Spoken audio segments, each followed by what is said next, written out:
All right. Hi, everyone. I am Whitney Ray, and I'll introduce myself in just a minute, but I wanted us to get started watching that video. I have watched it maybe 25 times. I have watched it so many times from when I first saw it in December and getting ready for this call. And you guys noticed things I didn't even notice in all those 25 times. So in just a second, I'm going to read through those. But I just think it's so incredible to watch someone who had that focus. You guys said focus over and over again, and saw what he was able to accomplish by consistently trying to learn a skill over the year. So your time is so valuable. I am so grateful that you have chosen this evening to get on this Zoom call. Maybe we've met before. If so, I'm so glad you're here. Or maybe you didn't even know who I am and someone just shared this call link with you. And so I just want to thank you for taking that time. I really have been putting a huge amount of time and thought into this call today. And I really hope you walk away with some meaningful things that you can take action on. But some of the things you guys said in the chat were really great. One, you noticed an ironing board. One of my favorite comments was he must be really focused on his piano because his house isn't very clean. Others of you noticed consistency. Somebody said, I think it was like day 143. He's still working at it. He's still doing it. Those are some really cool things that you noticed. Things that stood out to me were things like he really was playing very basic songs at the beginning. It stood out to me that he even recorded himself. It just really stood out to me, all those different things about him. And so we're going to talk more about him and all those things that he did in a few minutes. It's going to go into our whole conversation today, but we're going to talk about two things today. And the first one is, what is a skill? Why do you want to learn it? What can it do to radically change your life? And two, we are going to talk about why sales is what I think one of these skills that can change your life in a really radical way. Whether you work in sales, whether you're a mom, whether you have a cause that is meaningful to you, I want to hopefully show you what sales, how it can be broken down and what it can do for you, especially if you put some time and attention into it. So I want to share just a little bit about myself if we haven't met before so that you can get to know me. I'd love to get to know you. The Q&A chat is open. I'll be looking at that at the end of tonight's call. And then the chat also is open if you have anything to share there. I would love to see it as it comes in. So I am Whitney Ray, and I have 12 years of sales experience. And in a minute, I'm going to tell you a little bit more about that because I thought I was the least likely person to ever get involved in sales. And so I've got to tell you a little bit about my story there. The last 7 years, though, I've been working with a company called Beautycounter, and our team has gotten almost $70 million of products into people's hands over the past 7 years.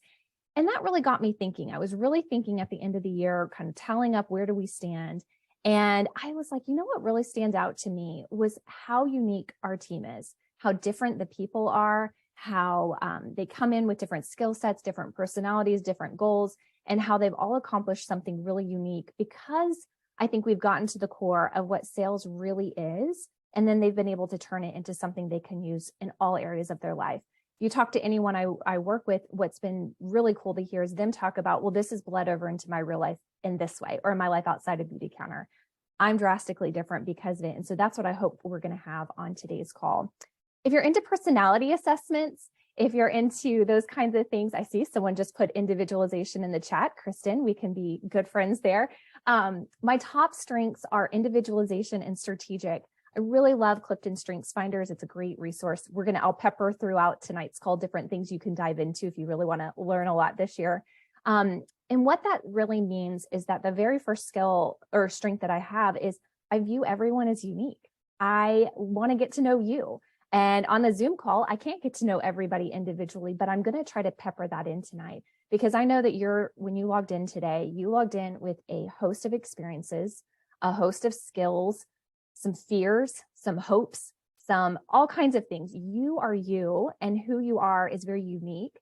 And so you're an individual, and I'm excited about that. But I'm also strategic, which is funny because strategic usually tends to have a plan, and it shows how to reach a goal very strategically.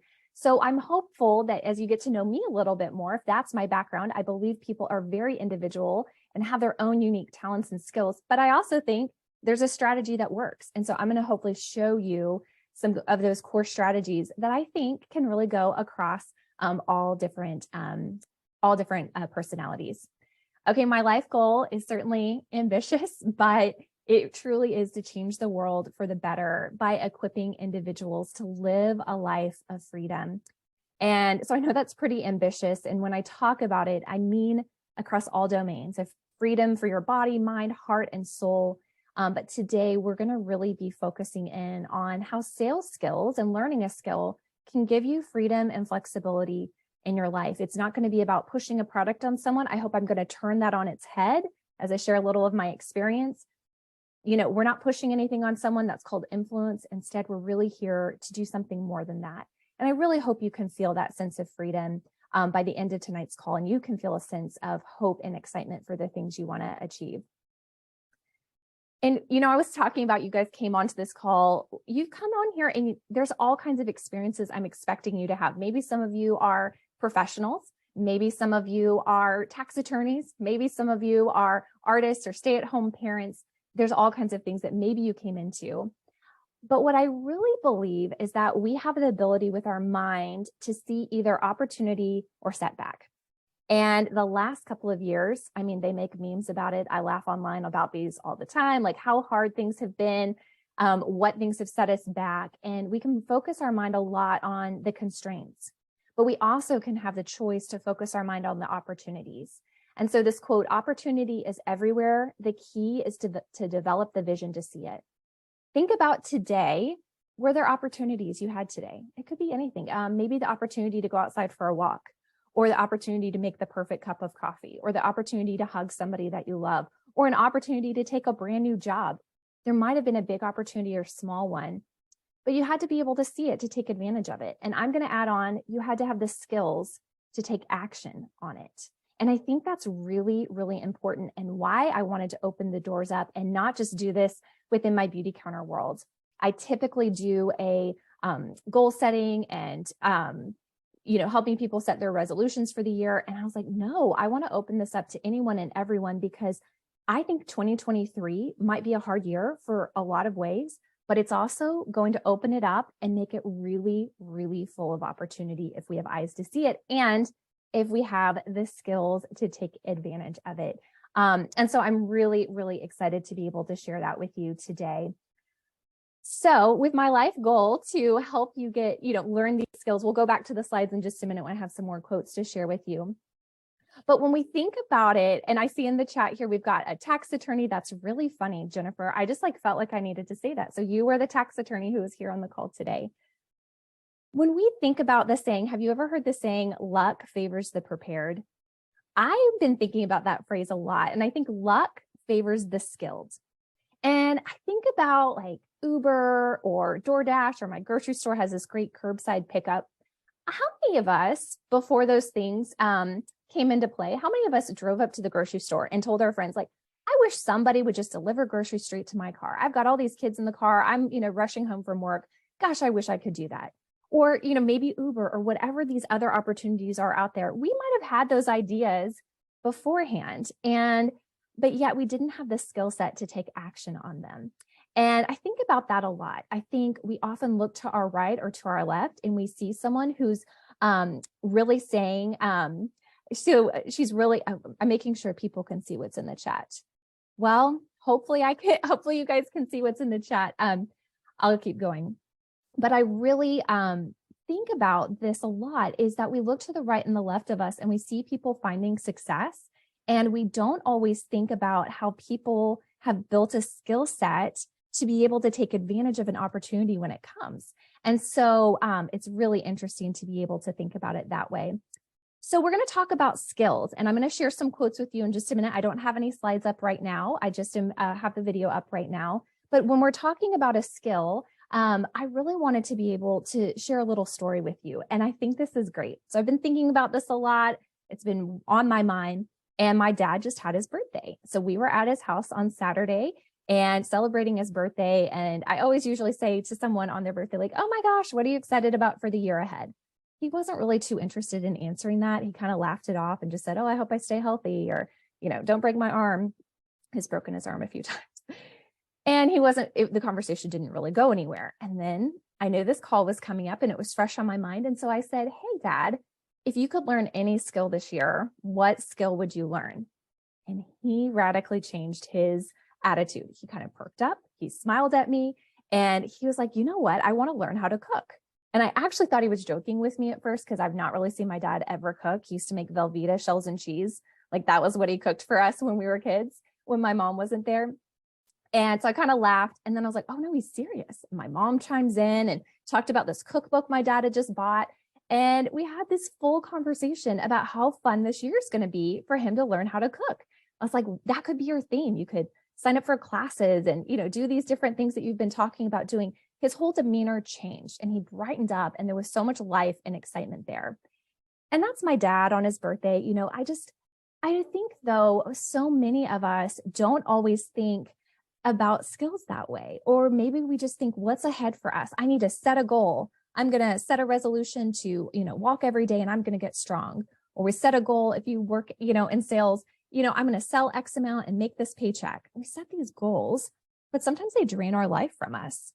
And we don't necessarily have the skills to support the goal that we're going to have. Like if I wanted to, be in a weightlifting competition like my friend is doing, if I just set a goal to do that and never learned the skill or practiced it, I'd never be able to do it. And I would feel like I failed. So I want to share those ideas with you about thinking about things more like a skill. And I want to share a few slides with you. So I'll pull up the slides now. We're kind of going back and forth between sharing slides and not, but I like seeing your faces. So I like to do that. This is a great quote. It was by Piedmont Health Services. If you engage in a new skill, you're going to thicken the brain's prefrontal cortex. As you develop a new skill, you'll gain courage and confidence, which helps you override fear and anxiety, and you'll feel more empowered. Oh my gosh. Put in the chat there, what stood out to you? Do you want to gain courage or confidence? Do you want to override fear and anxiety? Would you want to feel more empowered? Which one of those stands out to you? I would love to see that in the chat. So I know it takes a second to go find that in the chat. But this is so cool. They're talking about when we actually are engaging our brain, we are going to see these things happen as we develop our brain. So learning a new skill, we may hear about it. I'm talking about my father. He's getting a little bit older. So learning a skill of cooking is going to keep his mind young and, help him reverse the aging process, right? But for those of us right now, maybe some of us maybe aren't at that age, and maybe we're younger, having these things, confidence, courage, feeling empowered, overcome fear and anxiety, courage and confidence, and seeing these just roll in. I love, love, love this. Well, why don't we do that though, right? If it brings all these good things, why do we not do this? And I'm going to put forth the thought that if you've ever tried a new skill, think back to the guy playing the piano. Do you remember him? I think it was like day 30 and he was playing When the Saints Come Marching In. It's a song that probably my 9-year-old is playing as he starts to play piano, right? And an adult can think in their mind, I should be past this. This is so basic. Why am I still making mistakes? Why is this so hard? So if you've ever tried to learn a new skill, in the beginning process, there's a lot of, failure, we think of it, or, missteps or error. I just started to learn to play tennis and it started with a goal. So goals can be good. I set the goal that by the time I turn 40, I want to learn how to play a good tennis match. So I turned 40 this year. So I've been putting it into practice. I see a few people who maybe have been following me. I was really bad, not just a little bad, like really, really bad. I'd never played a sport before. And the hardest thing about it was not being bad. It wasn't going and finding a tennis coach. It was standing on the court where everybody could see me making mistake after mistake, week after week. I'm sweating actually thinking about it. I've practiced this and I'm still sweating talking about it. It was the public errors, right? And I think that can often hold us back. So there's another quote I want to share with you. And let's see, here we go. This is from Andrew Huberman. He has a podcast called the Huberman Lab Podcast. He's a neurobiologist out of Stanford University. And they can get a little bit deep, but he's so good. I really enjoy him. And this is one of his earlier podcasts talking about how our brain learns. So this is from a neurobiologist. Errors during learning are terrific because they increase activation of the neural circuits that increase alertness. If you perform something correctly, why should your brain take notice? When we make errors, it feels stressful, but that's just an increase in attention. That puts us in a much better place. Keep doing repetitions, and when you mess up, capitalize on it by doing another attempt and another when your forebrain is in that maximally attentive state.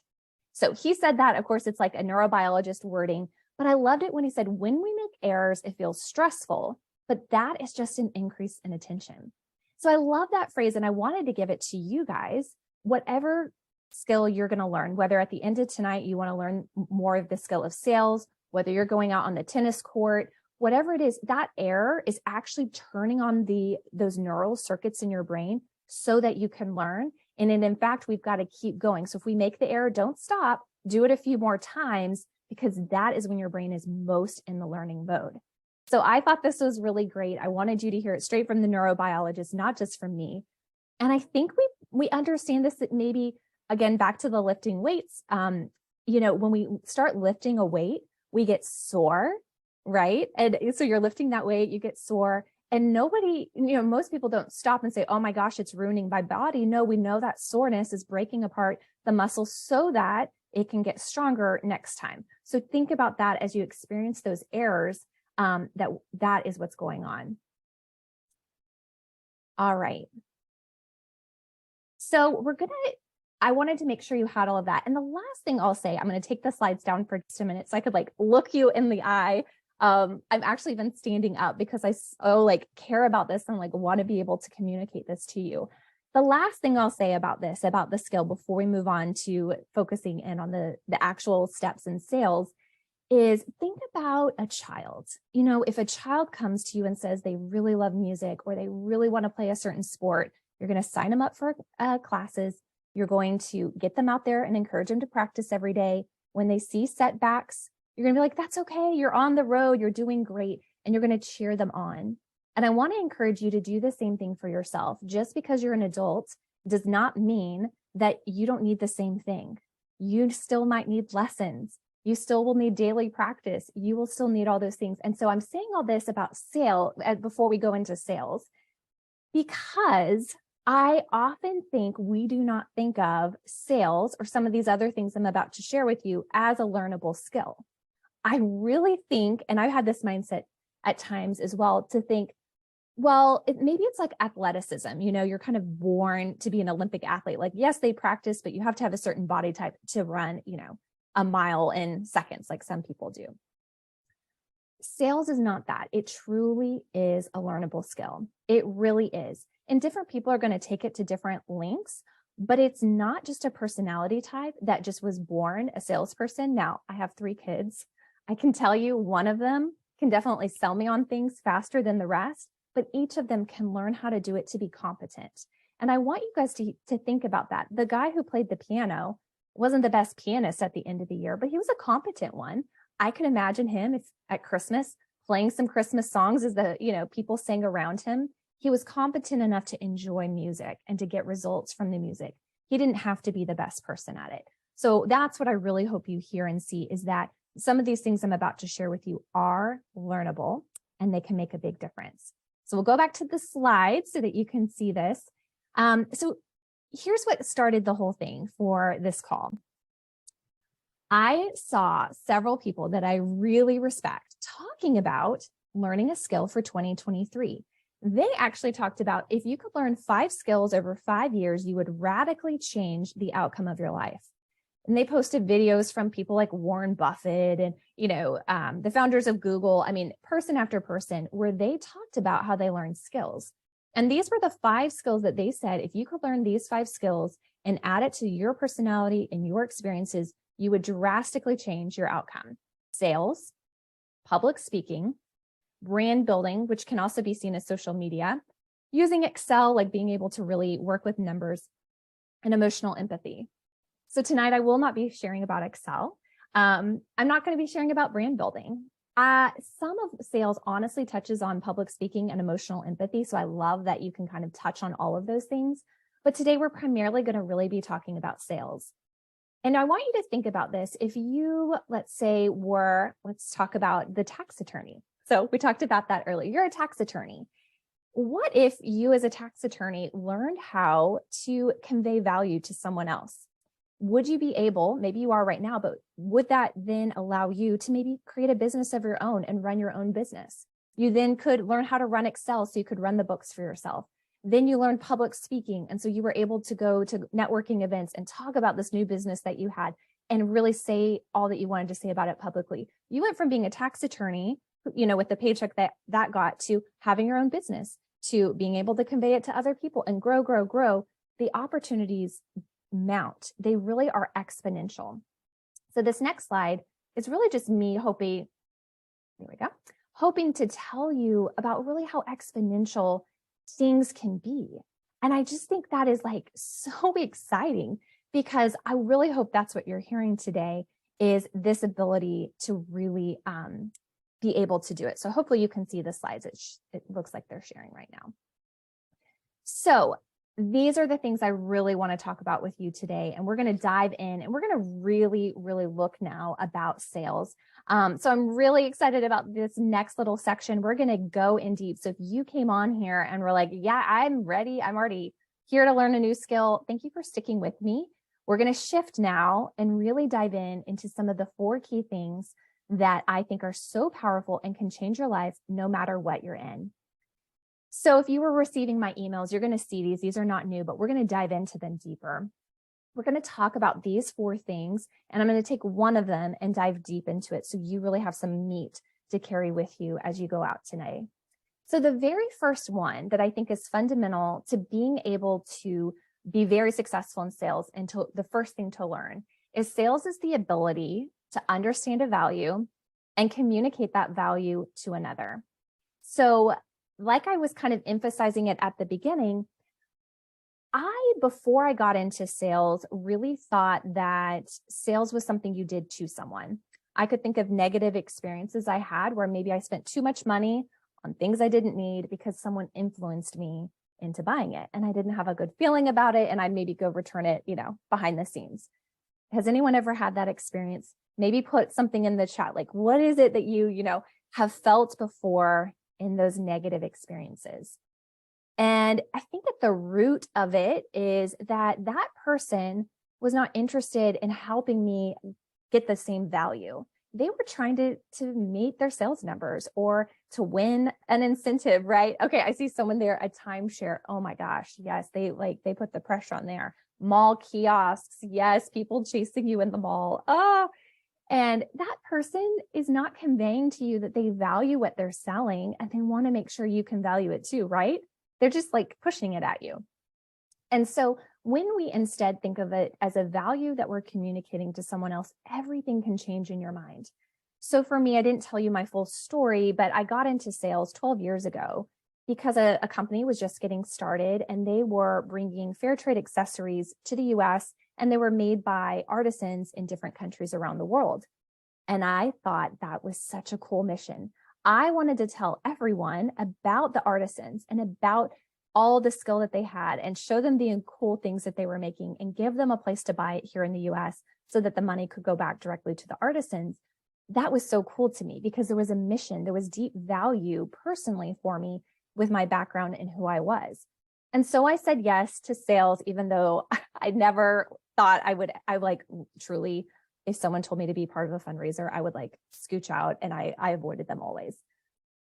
But it really was something that turned it on its head because I ended up being quite successful at that because I was able to start thinking about, how do I lead with mission? How do I lead with connection? How do I lead with story? How do I lead with people first?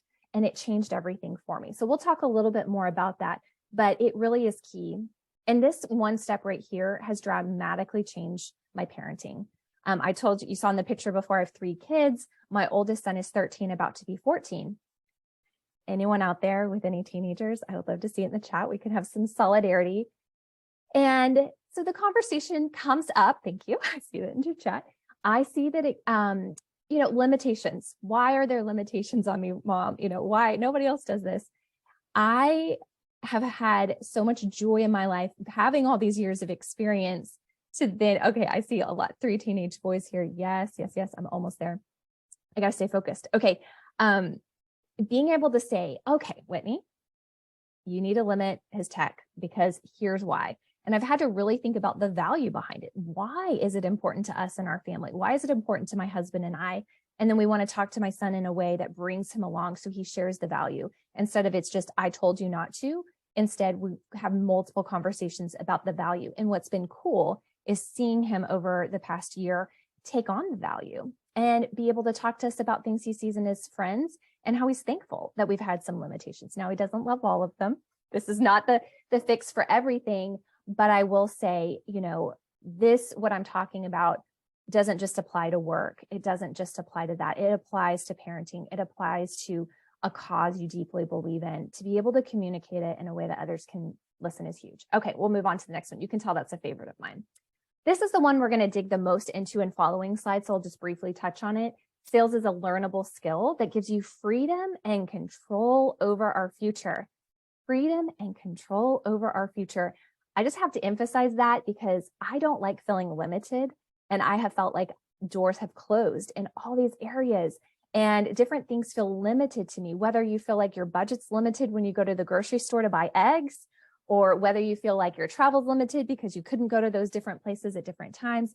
There's limitations that come up. But when you have the ability to communicate a value, truly too, if you can get in, if you have a cause or a belief or a business you want to start, or be able to do a sales job, as part of something that you do, there's really this kind of unlimited pie that you can get. My husband is on a set income. That's it. Like, this is your, what you're going to get. The bonus is based on something pretty much outside of his control. This is what you're going to get. And what I really like is I have the ability to pull levers in my business and sales to make more income here and there so that I feel a little bit more of that freedom and control. And so that is really something I love. So we'll talk more about that one. Sales skills are achievable by all personality types. This is, again, ties in with that individualizer that I love, but I want you to hear this loud and clear. I'm standing up here and I'm like public speaking and I can be extroverted, but I wish you could see me 7 years ago. If you go onto my Instagram, Whitney A. Ray, there's a video, a reel, just a couple down where I showed just a quick snippet of a video I made 7 years ago, and it was not good. It was very much not good because deep down, I'm an introvert. Deep down, I get really nervous talking in front of people. There was a time I spoke in public about 5 years ago and my hand shook so bad, it shook all the way through dinner. But I think I'm able to do it right now and be relaxed because I've been practicing it and I've been trying it. And so all personality types can do it. We're not going to be able to spend a lot of time on it today. So at the end of tonight, I realized as I put this together, I have a lot of things I want to share with y'all. So I'll have a place where if you want to be on a wait list to know more, I'm going to have some more free things I'm going to create. I'm going to have some free printouts you can get. And I'm even mulling over maybe having like a really in-depth video course that you can participate in. So I'll have that. Oh my gosh, Emily just said, I remember you training at the Nashville's Directors Retreat and you were amazing. Emily, that was the one that I was still shaking at dinner time. And I had to hold the mic like this because my hand shook so much. So I say all that there's a lot we want to dig into, but we won't be able to tonight. Okay, sales skills lead to joy and peace versus hustle and burnout. And I think that if you were all the people that emailed me and said, when I asked, what were the top 4 things? Okay, which one of these do you most want to hear? This was the one that people most wanted to hear. And we're going to just briefly touch on it. Again, I've got so much more I want to bring to you, so I'll have that opportunity to sign up for that at the end. Joy to me comes from having purpose. When you have a purpose to doing what you're doing, and then the calm comes from having a strategy. Like when you know these are the key steps that are going to be successful in sales, then you really feel joy and a sense of calm. And so you go out there as opposed to just like, I got to hit those numbers. I got to earn that thing. I've got to, get my son to get off that tech device. That's stress. That's hustle. That will burn you out. But when you come to it and say, you know what, I have a purpose for what I'm doing here, and I know my strategy and I'm going to work it. And when I'm done working, I'm going to put it to the side and move on and be the other parts of me. That can be really beautiful. And so, again, we're not going to be able to spend a lot of time on it, but I realize now I probably have hours of content, but I wanted to just share that thought with you. Joy and peace comes from purpose and strategy, So let's go into it. This one, we are taking this yellow one. Sales is a learnable skill that gives us freedom and control over our future.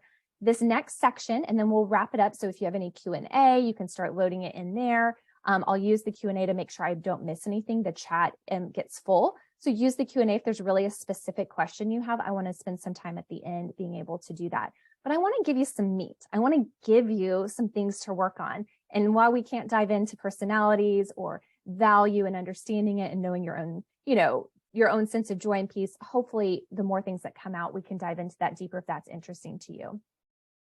So we're going to look at this. What is the learnable skill? And you see down here, Donald Miller, Building a Story Brand.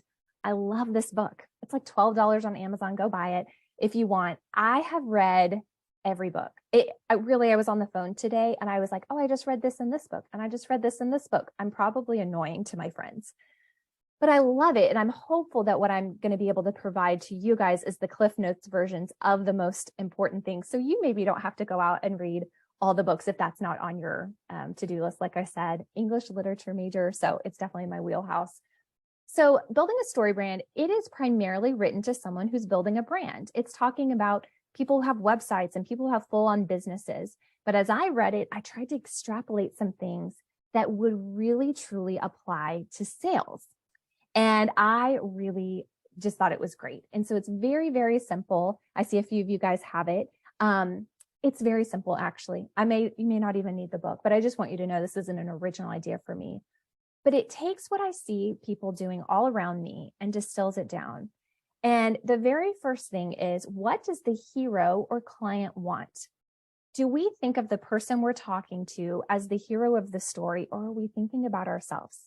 If we're thinking about my son and, me talking to him about tech things, if I put myself in as the hero, like the mom who is limiting his tech because I know what is best and I am a super mom, he's probably not going to receive the message very well, right? But if I go to him and say, hey, you've told me you really want to get into this high school, you want to be successful and you've got these goals and do these things in sports. You really have these big goals, don't you? And I put him in the hero role, then the conversation goes a little bit different. So I want you to think about that when you're thinking about if you're selling a product. I know I've got some Beautycounter friends on here. If you're out there and you're going to be talking to someone about a Beautycounter product and you make yourself the center, I love this and I use it this way, you can shift it by thinking about the client, and you can start making lists, start thinking about the people you've interacted with, and start making kind of a hero list. Like, what are these clients I work with? What is it they really want? And some of those things that you may really want is interesting. So a friend of mine who's on the call today, she is starting a tutoring business, and we went out for coffee and I was talking through what she was doing and how she was getting started. And what I wanted her to see is that it wasn't just about telling people she had a tutoring business. It was about saying, okay, tell me about the parents. What is it they really want? And she could just say, oh, they want them to be tutored in math. Like, that's the surface answer. But if you dig a little bit deeper and say, well, what would that do for them? Well, what would that do for them? So that's the phrase, what would that do for them? At the end of it, she's going to have a couple of things, and she's thinking about a few parents. Well, it would give them a foundation to get into the high school they want to get into. It would give the parents peace of mind that they did all they could to support their child who might be struggling. I see Marianne saying it would raise their SAT score. And what would raising their SAT score mean? It would mean they had all the options. They had freedom to choose the college they want to go to. And at the end of the day, most parents, that's what they really want. They want freedom for their child to be able to be successful and to choose what they want. So what I asked her to do is to think about that. And it's the same thing for us. We can think about for all the different things in our life. So then what's opposing them from getting what they want? So start thinking about that for her with the tutoring business. What's keeping their child from getting stronger math skills so they can have freedom to choose the college that they want? And it can be all kinds of things. Do they know I have this tutoring business? Is there a budget constraint? Have I communicated, what the options are? It can be all kinds of things. So whatever it is that you might be trying to communicate, you just want to think, what do they really want at a deep level? And then what's standing in their way? And this is just like any story. Literally any movie or any great story you've ever read, there's a hero and something standing in their way. And then a guide comes along and they are going to help them get what they want. So it's so simple. This is not complex. I hope this is like so simple. You walk away like, oh my gosh, why did I not think of this before? So what the hero wants, what is opposing them, and then you, the salesperson, is the guide to help them get what they want. And this is our way to really shortcut the process. I have a friend who is in an insurance business. She just got this new job. And one small part of the job, a lot of it is just administration and keeping up with clients. But one small part of it allows her to sell to those clients and to add on services. And I asked her how it was going. And she's like, well, I haven't made a sale yet because I'm focused on building relationships. I was like, well, what does that mean? She's like, well, I just want them to know they can trust me. So I'm going to wait about 6 months before I even offer anything to them. And that was what her team had shared with her. And I said, well, I think there's a way you don't have to wait 6 months. Because in our mind, we want people to know that we think of them as the hero. We know that we want them to know we have their best interest at heart.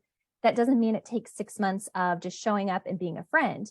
It means conveying to them and asking them questions and being thoughtful and saying, before I get on the phone with this person for insurance, I'm going to make a list of the insurance, things they already have, make a note of things I can see on my end that they might want to add on. And when I talk to them, I'm going to ask them questions specifically around that. How is this working for you? We have a product like this. Could that meet a need that you have? Asking questions and being prepared with information will make that person feel seen and heard. They won't feel like that person is just pushing a product on them. And she didn't have to wait 6 months to do that. She's going to be able to offer something to get that client what they really want. And if she asks good questions, she's going to know what they really want. You know what they really want is you to take care of it so that they don't have to think anymore about this. What they really want is 4 pages of data so they know if they're putting money behind it, it's going to help them. By asking questions and asking them what might be holding them back from getting what they want, you will know what to offer. This even works with Beautycounter. For those of you who are doing that with me, someone's going to share with you like, gosh, I really don't take care of my skin, and say, well, do you really want to? You know what? I do. I want to spend time really caring for myself. Great. Here's a way that I can help you get what you really want. I might have gone in and offered a lipstick, but because I now know they really want to do some self-care and time for themselves, it's going to be a different offer, like a skincare regimen. Then finally, how will the hero or client choose what you have to offer?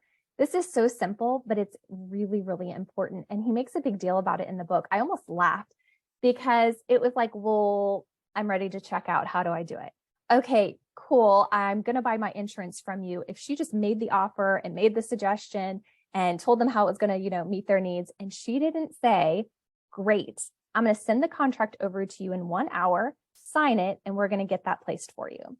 Or like if you're working with the person in Beautycounter who wants some self-care, awesome. I'm going to send you a cart with the recommendations. You're going to be able to click through and make your purchase right then and there. Or I can even take your credit card now if that's simple for you. Giving them the next step. How can they choose what you have to offer? Don't forget it. It's a small step, but honestly, you'll kind of feel a little afraid to do that because it feels a little bit like an ask, but it's so important, or else they're left there not knowing how to make that bridge over. So if you have any questions about this process, fill it in the Q&A and we'll go over all of that. I want to leave you guys with a quote that I really, really love. This is Brendon Burchard, and he has a book called The High Performance Habits. He's got all kinds of things, a podcast, all kinds of great things you can follow. And this quote really stood out to me. He said, and then one day I decided that hurry and stress were no longer going to be part of my life. Stress is self-created. I decided to stop manufacturing it. We can choose internal calm and joy, even amid the chaos.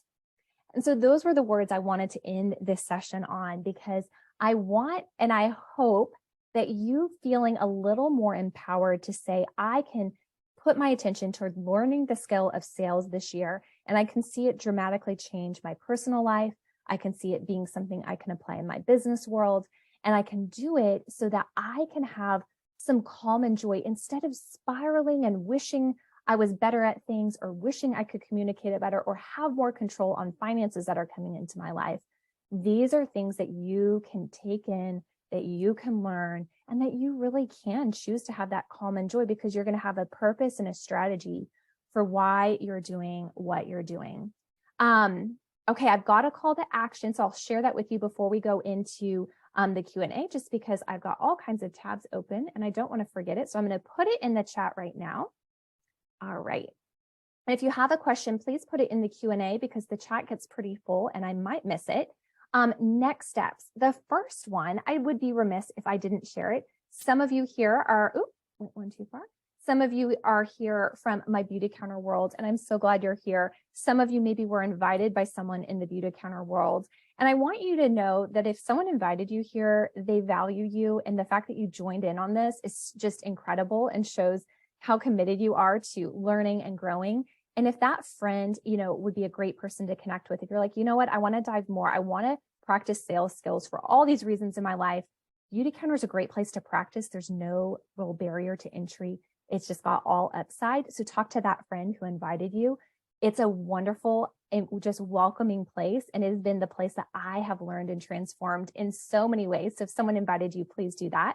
And then I would love to just invite you to learn more about the sales skills and course free resources that I'll be launching. I realized as I got this together that I'm not going to just stop at this one video. There's going to be a lot more coming at you. It has brought me intense joy and so much, just so much to my life. And so I'm going to keep it coming. So if you want to learn more about just some of the skills courses and things I'll have, please feel free to do that. I don't want to over email anyone who doesn't want it, but I wanted to make sure you have that. So I'm going to go to the Q&A and please keep asking if there's anything you have. I might miss it in the chat, but I do want to see this. Okay, this is a great one. So the very first question is from Jennifer. She said, how do you avoid feeling personally rejected when people don't seem interested when you talk to them about what you're saying, what you're sharing? For example, say Beautycounter products. Well, people have rejected me. In fact, one of my best people that I get to work with, she didn't even respond to me when I first talked to her about Beautycounter, like not even a word, which is actually harder. I prefer like someone to say, no, thank you. Not hearing anything, you're just like, I don't know how to respond. But what I do, I actually think a lot about What About Bob. This is just a little into my personality. If you've seen the movie What About Bob, and he thinks of people as telephone lines and he just picks up the phone and tries again. I honestly think it's a learning moment, and to just say, was there an error here? Like, let your brain turn on. Was there something about the way I asked that needed to be tweaked? Maybe there is, maybe there isn't. So it can be a learning moment. It also could just be, did I ask them enough questions? Did I know, like we said, what is it that hero wants and what's standing in the way of that hero getting what they wanted? So did I spend enough time trying to see what they needed and what stood in their way, and then making Beautycounter as the bridge? So being thoughtful with those questions, if it's that, or of course, like insurance products or, things that we have, did I take enough time to know what they wanted and then what was standing in their way? Because when you know those two things, most likely you're not going to be rejected. They might be like, you know what? Thank you for sharing that. It may not be for them. It still may not be for them. That's okay. It's not like our answers are always the perfect ones, but it has helped me significantly have more positive interactions, even when it isn't the right fit for people. Andrea asked, specific, what are some ways to close the deal while focusing on the person and connection? Well, that was that last step of the process there where I was really saying, how do you go from, okay, here's some suggestions to the way that we can fix that problem for you. You're going to actually ask them and you're going to move into that and say, all right, you told me that you really wanted to do some more self-care for yourself. It sounds like these 3 products could be the fit for you. I think we should go ahead and get that order placed. Can I send you the cart? Right? You're going to tie it in. You told me this is what you needed. Here's the suggestion I had. Can I send it your way? Is there anything else that might, hold you back from doing that? And they'll tell you. And it's crazy because you'll never guess what they're going to tell you. You'll never guess. So if you just kind of say, are you ready to do that? Or would anything be standing in your way? They can tell you all kinds of things. They need more info. They're concerned about the price. Now's not a good time, whatever it is. And you can have more information to either fix that solution, have a new solution, or just have good information to follow up. All right. What do you say to clients instead of saying, I do this or I love this? Katie asked that. Such a good question. And I would just think, have you bought something because someone said that? Maybe. If someone has really great skin and they're saying they use this product, you might buy it, but you're more likely to buy it if someone talked to you, asked you what you needed, and made a specific recommendation. So a lot of times I will, it can be anything. So if we go back to my friend who's selling insurance, it could be something like, hey, you know what? It looks like this is a need that you have, and here's a product that can meet that need for you. If you'll watch me on social media, a lot of times I might talk about things I use, but I'll share comments, and I'll share things that other people have said. And I'll share what people have said. Oh, wow, this product really changed my skin. So personal recommendations from other people. So getting their words for it. It's just before I share anything, I want to think about whether it's a real person, and I can ask them real questions. Like I could say, Katie Bird, tell me, about your needs. Or I have a few imaginary kind of, I call them, customers in my mind. Then I'm going to speak to them and really kind of paint the picture for them. All right, let's see. What do you, Caitlin says, what about when you reach out to them about a sale or, and you don't have any questions to ask yet? Well, Caitlin, I would always have a question in mind, and it depends on what it might be. But hey, tell me a little bit about your needs right now. And so if you're getting together for, the tutoring session, that person might want to say, hey, tell me, I know you've got a child. I'm starting a tutoring business. Can you tell me a little bit if you have any needs for your child in regards to math, and get the conversation started? Same thing with any type of thing. Hey, I am a Beautycounter consultant. I really love doing skin consultations. Do you have any concerns that you have with your skin right now, or any things that you've been looking at? And that's just a great way to get a question going. Kristen says, do you have any tips for people who struggle with confidence even though they have success? It seems I have great goals, but then limiting thoughts hold me back. Kristen, you're in my head. Before I got on here today, I had 1,000 limiting thoughts. I thought about, all the reasons, why am I getting on this computer, or what could go wrong, and all of those things. And they hold me back all the time. And the best thing was from another book I read. And I can't remember the name of the book right now because I literally took like a paragraph from it, and it's become my life motto, is the stories we tell ourselves. Thinking about the stories we tell ourselves, those limiting thoughts and those things, they're stories, and we are telling them to ourselves all the time. So as much as you can, be aware that you are making up a story, and you need to make it the best story it can possibly be. So I started doing this. Yeah, Brene Brown does it. This was like an old book though. This book's like 20, 30 years old. I'll find it and put it in the follow-up email probably. And it's this great book. And so these stories we tell ourselves make it a great one. So if for me, if I was really caught up in a limiting thought, and you've had success and you've seen yourself reach these goals, and you're hesitating before you do that reach out, or before you start to grow your client list, or whatever it might be, you're going to have these thoughts. Well, are you really good enough for that? Like, this is really a big fish and you're kind of a small fish. Just catch yourself and laugh and be like, oh my gosh, okay, I'm making this up. I don't have any idea how this interaction is going to go. You know what? I'm going to call this person. They're going to tell me they love it. They're going to give me $1 million, and I'm going to be the next, CEO of this business. You make yourself laugh, like just go over the top with it. And it has been so powerful for me. So it has shifted me significantly in those limiting thoughts. So Kristen, those thoughts are the main thing that will hold you back. They really are. So take them captive, really, truly turn them around, and make up those stories. When that friend of mine she ghosted me on the consultant reach out, I could have stewed on that and been like, oh my gosh, she was so amazing. And she was. And she probably is like, doesn't want to join with me, la, la, la. Like all those thoughts came into my head. Instead, I'd be like, you know what, maybe her kid was sick and she just didn't even see it. And you know what, she maybe even saw it, and she is ready to sign up, and she's going to be my next, my very first managing director, in Beautycounter world. Well, guess what? 6 months later, her kid had gotten a little bit older. She joined Beautycounter and was the very first managing director under me. So sometimes those crazy stories add up. All right. Let's see.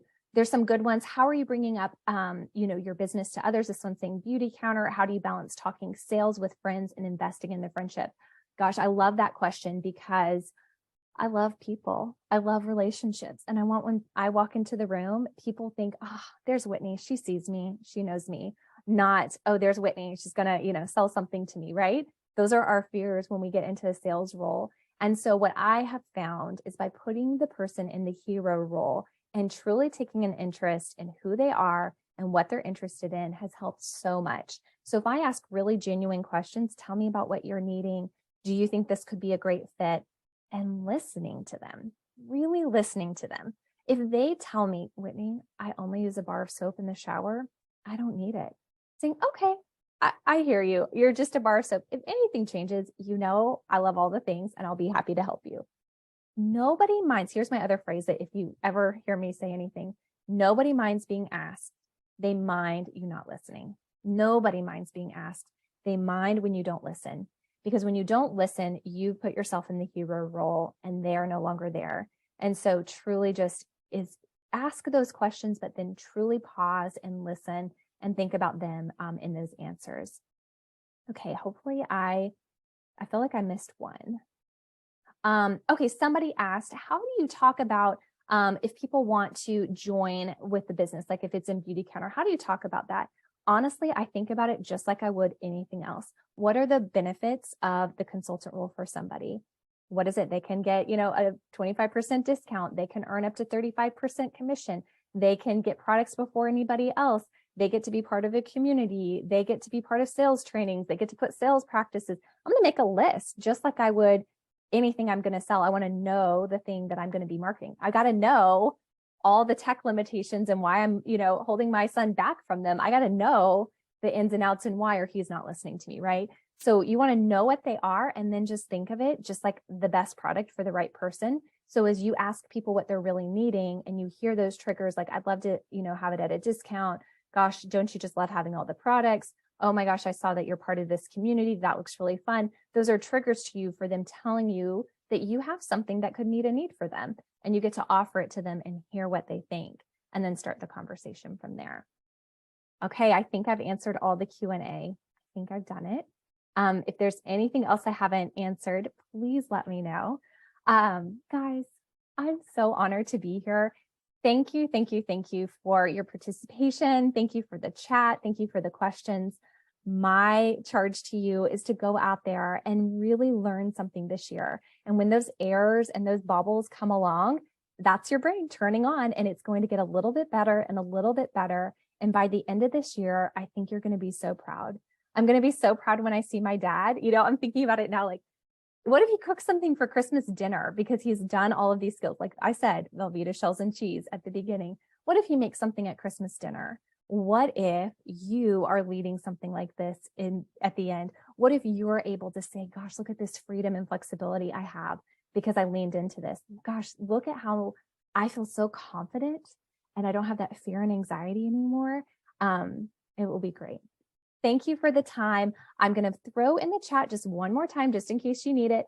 Feel free to fill that out if you want to stay in touch. I'm going to have more things coming in the near future, but thank you again for taking this time together. I am truly, truly grateful and thankful to each of you.